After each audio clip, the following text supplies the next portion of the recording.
Hello students, पीके मेरे channel में मैं पंकज विश्वकर्मा आप लोगों का बहुत बहुत स्वागत करता हूं। स्टूडेंट्स, आज का ये क्लास बहुत इम्पोर्टेंट होने वाला है क्योंकि आज के इस वीडियो के माध्यम से हम लोग साइटोलॉजी यानी कोशिका विज्ञान का एक बेहद ही इम्पोर्टेंट टॉपिक क्लियर करेंगे, जिसका टाइटल बनेगा न्यूक्लिक अम्ल यानी न्यूक्लिक एसिड।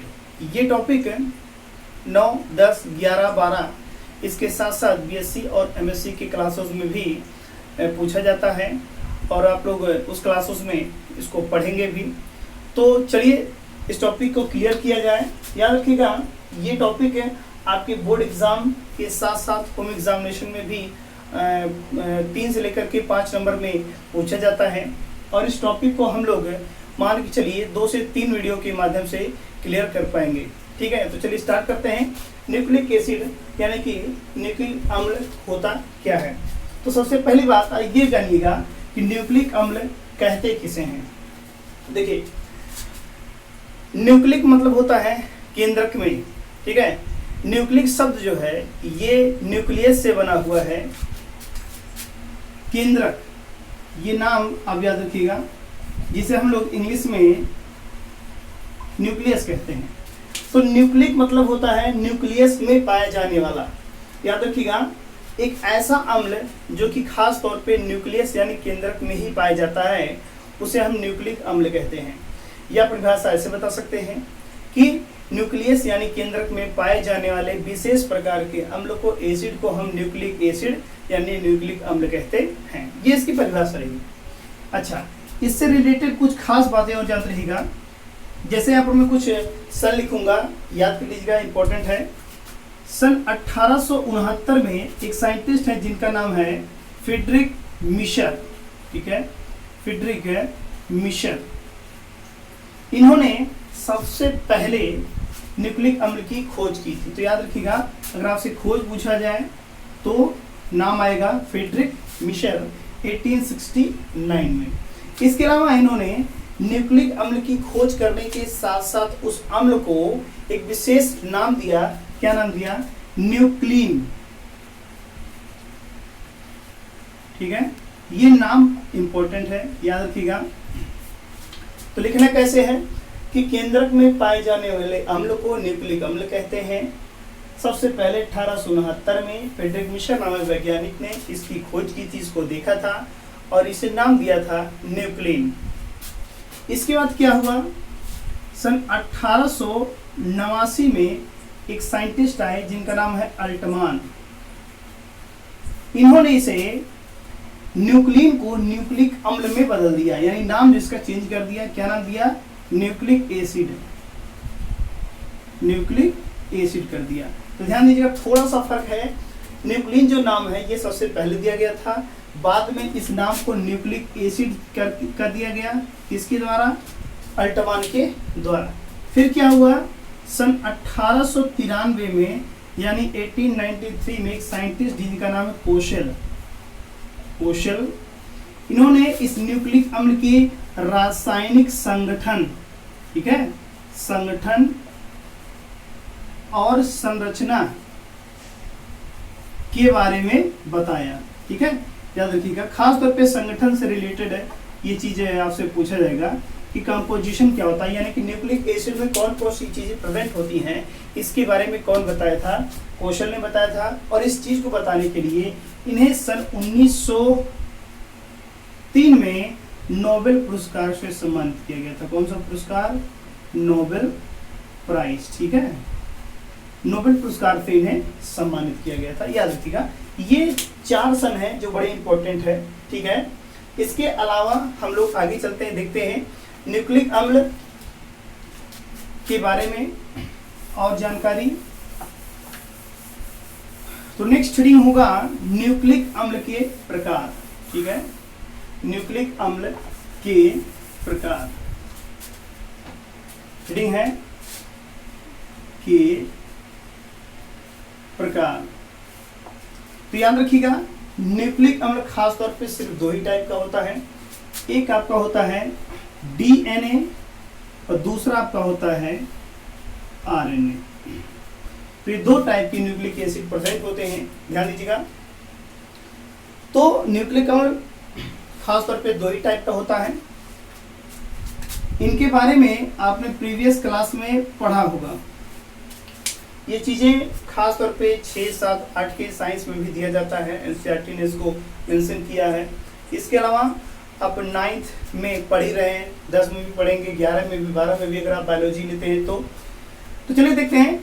तो न्यूक्लिक अम्ल बेसिकली 2 टाइप का होता है, एक आपका डीएनए होता है, दूसरा आरएनए होता है। एक बात और जानते हैं, डीएनए और आरएनए में थोड़ा सा फर्क है, मैं पूरा नाम लिख दे रहा हूं। जैसे इसका पूरा नाम क्या है, डीऑक्सी राइबो न्यूक्लिक एसिड, ये इसका पूरा नाम। और इसका पूरा नाम है सिर्फ और सिर्फ राइबो न्यूक्लिक एसिड। तो सिर्फ थोड़ा सा देखिए परिवर्तन है नाम में। मैंने बताया न्यूक्लिक एसिड 2 टाइप का होता है, एक डीएनए होता है, दूसरा आरएनए होता है। डीएनए को डीऑक्सीराइबोन्यूक्लिक एसिड कहते हैं, आरएनए को सिर्फ राइबोन्यूक्लिक एसिड कहते हैं। यहाँ पर फर्क सिर्फ इतना है, कितने का, डीऑक्सी का। ये जो आप देख रहे हैं डीऑक्सी, सिर्फ इतने का डिफरेंस है डीएनए और आरएनए के फुल फॉर्म में, नाम में। क्यों, ध्यान दीजिएगा, इसको डीऑक्सीराइबोन्यूक्लिक एसिड क्यों कहते हैं, इसको सिर्फ राइबोन्यूक्लिक एसिड क्यों कहते हैं, ये अंतर है शुगर का। याद रखिएगा, शुगर का जिसका नाम है पेंटोज, ठीक है। तो डीएनए हो चाहे आरएनए हो, दोनों न्यूक्लिक एसिड में पेंटोज शुगर पाया जाता है। पेंटोज शुगर जो है, इसका फार्मूला क्या होगा, C5H10O5 होता है। ये इसका फार्मूला है पेंटोज शुगर का। तो यही शुगर दोनों में प्रेजेंट होता है, लेकिन फर्क थोड़ा सा है, ध्यान दीजिएगा।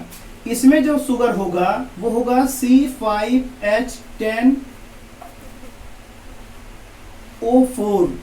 सिर्फ एक ऑक्सीजन का इसमें जो है, एक ऑक्सीजन की कमी होती है, इसलिए इसको डीऑक्सी कहा जाता है, क्योंकि ये भी पेंटोज है। याद रखिएगा, ये भी शुगर पेंटोज ही है। अगर किसी भी शुगर में C5 है, कार्बन मॉलिक्यूल्स की संख्या 5 है, तो पेंटोज शुगर ही कहलाता है। लेकिन इस शुगर में ऑक्सीजन एक कम है, इसलिए इसको डीऑक्सी कहा जाता है, यानी डिलीट ऑफ 1 ऑक्सीजन।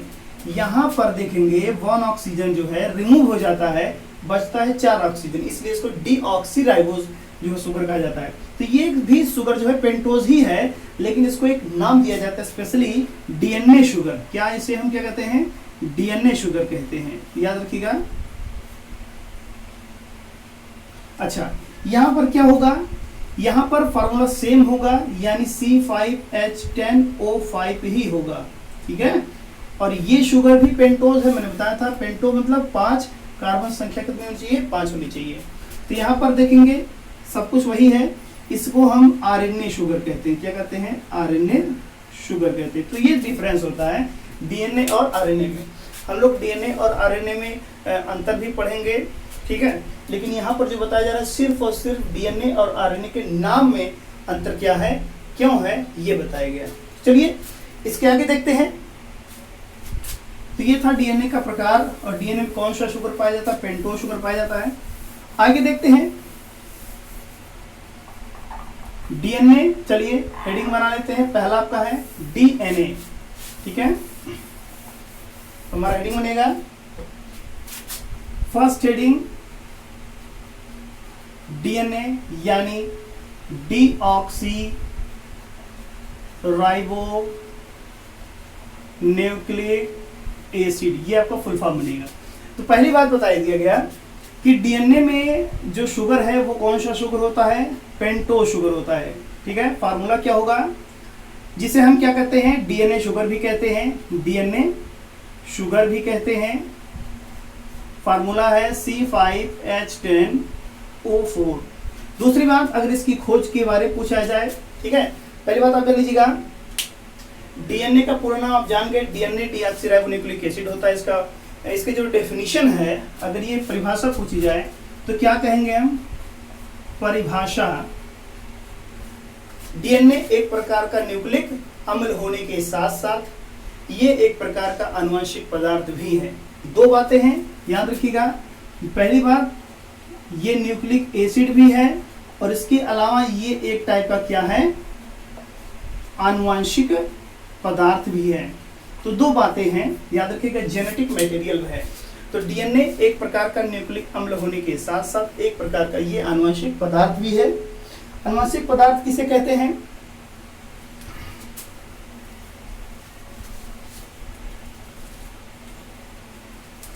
आनुवंशिक पदार्थ किसे कहते हैं? ऐसे पदार्थ जो एक पीढ़ी के कैरेक्टर को दूसरी पीढ़ी में ट्रांसमिट करते हैं, ले जाते हैं, पहुंचाते हैं, उन्हें हम आनुवंशिक पदार्थ कहते हैं। तो याद रखिएगा, पहली बात, पेंटोज शुगर प्रेजेंट होता है जिसे हम डीएनए शुगर भी कहते हैं।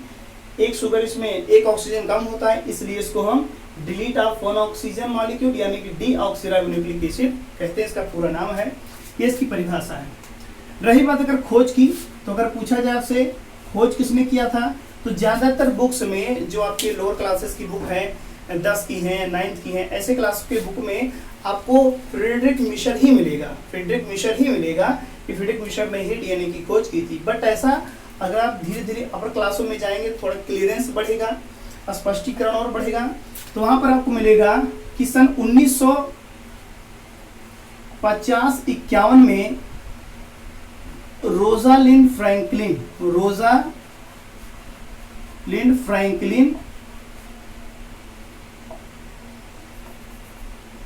फ्रैंकलिन और मॉरिस विकलिंग ने इसकी खोज की थी। देखिएगा ध्यान से, 9th और 10th के सिलेबस में आपकी बुक्स में ये चीज दिया हुआ है कि डीएनए की खोज फ्रेडरिक मिशर ने की थी। बट थोड़ा सा आप और चलेंगे आगे, थोड़ा और क्लियर होगा।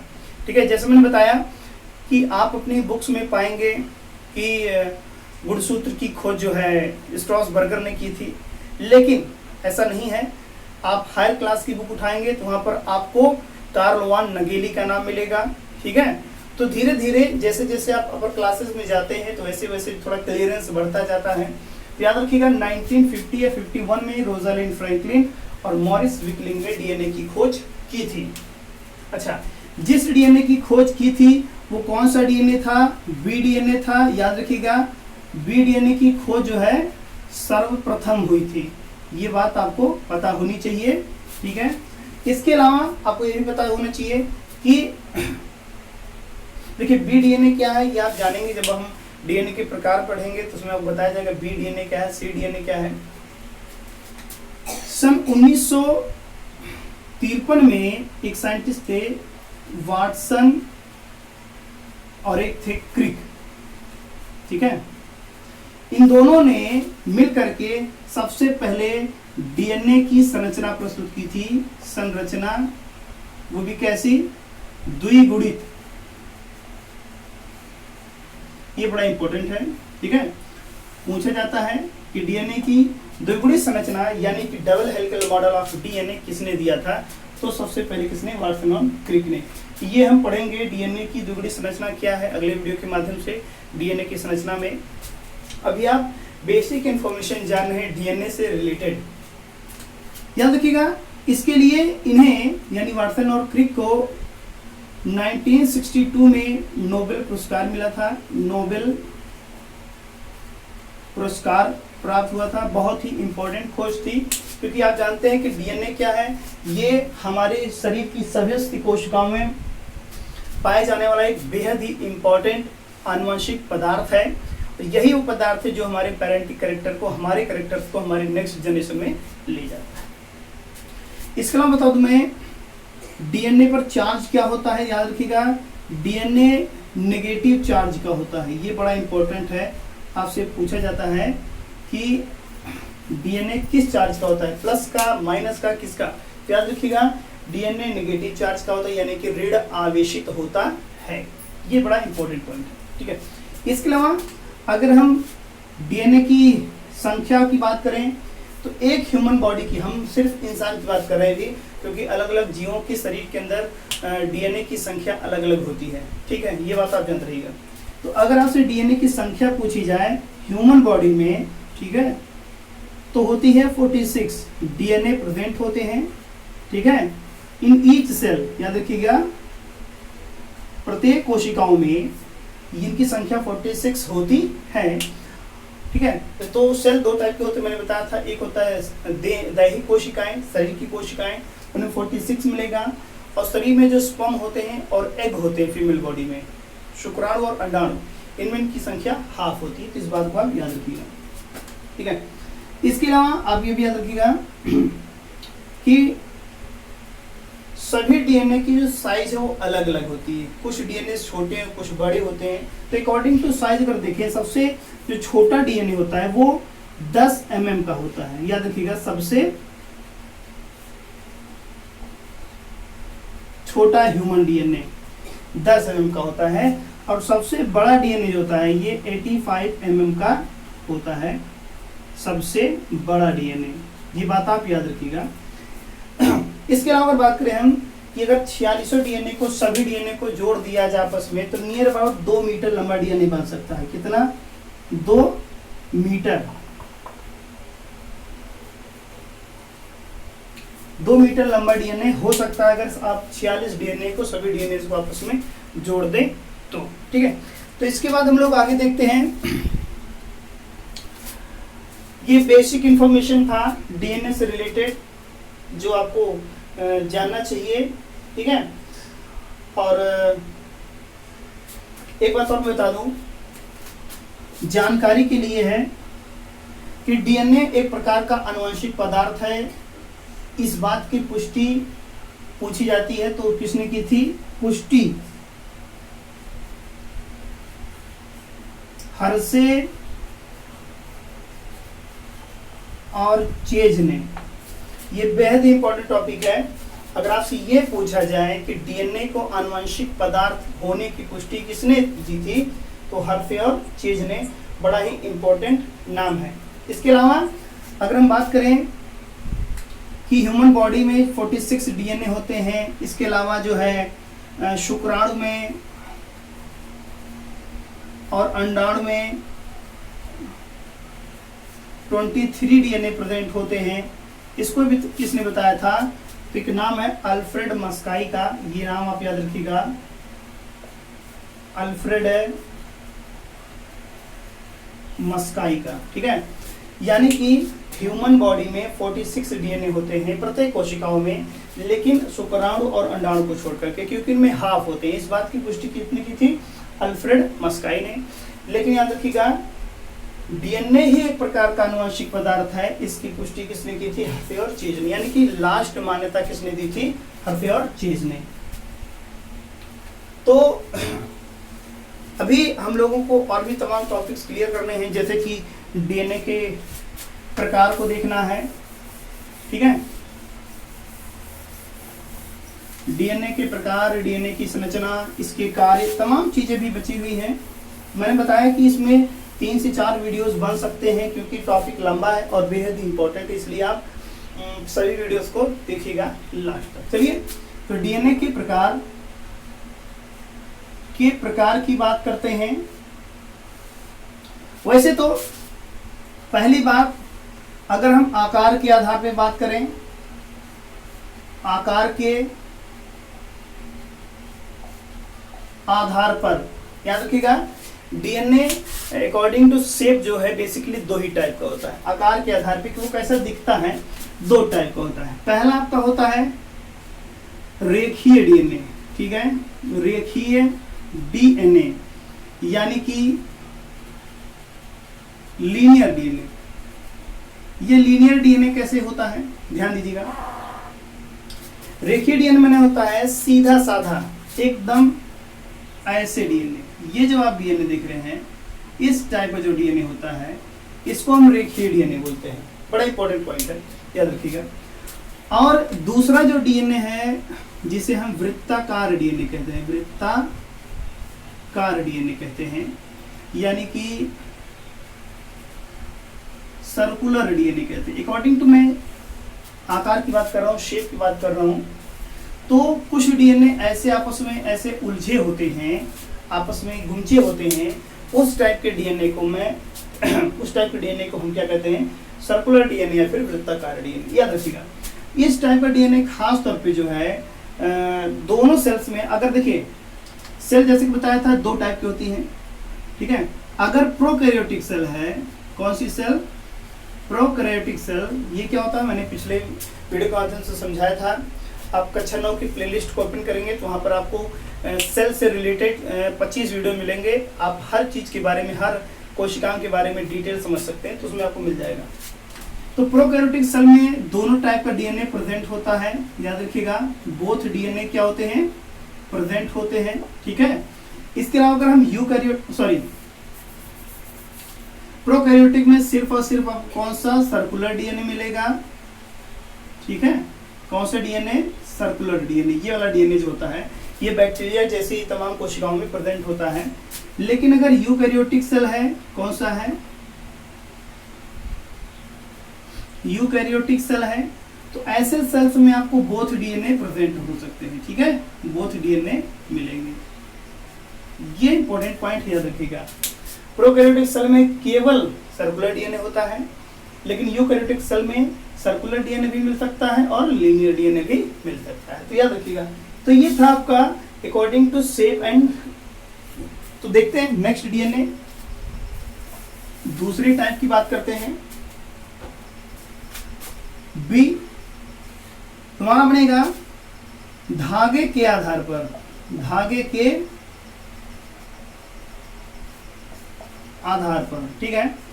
माने कि आपको पता है कि डीएनए में दो धागे होते हैं। डबल हेलिकल मॉडल आपने पढ़ा होगा, हम लोग आगे देखेंगे भी एक नए वीडियो के माध्यम से।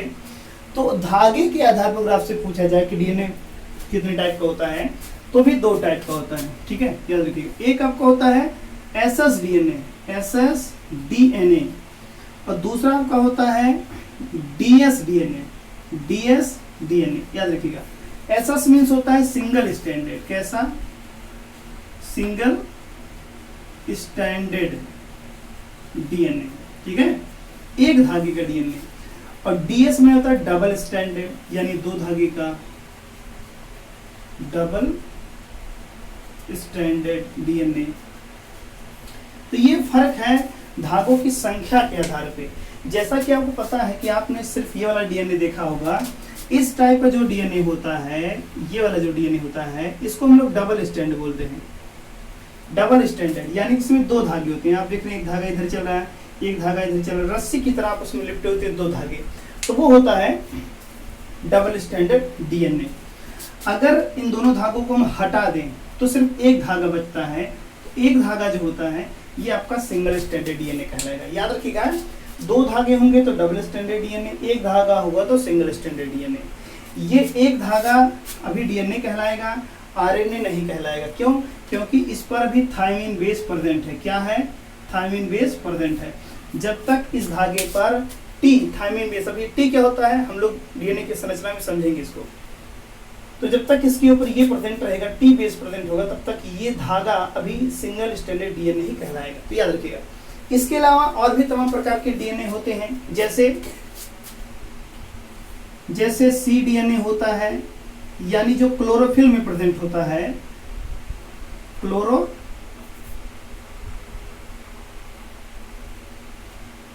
क्लोरोफिल में जो डीएनए प्रेजेंट होता है उसे सी डीएनए कहते हैं। इसके अलावा जेड डीएनए भी होता है, जिगजैग यानी टेढ़ा मेढ़ा डीएनए भी प्रेजेंट होता है, ठीक है। इसके अलावा बी डीएनए भी होता है, मैंने बताया, ठीक है। तो ये भी डीएनए के प्रकार ही हैं, ठीक है। ए डीएनए, बी डीएनए, सी डीएनए, जेड डीएनए, तो ये सभी डीएनए के अदर टाइप्स होते हैं। तो इस वीडियो के माध्यम से अभी तक हमने सिर्फ डीएनए के बारे में कुछ बेसिक इन्फॉर्मेशन जाना है, डीएनए के प्रकार को जाना है।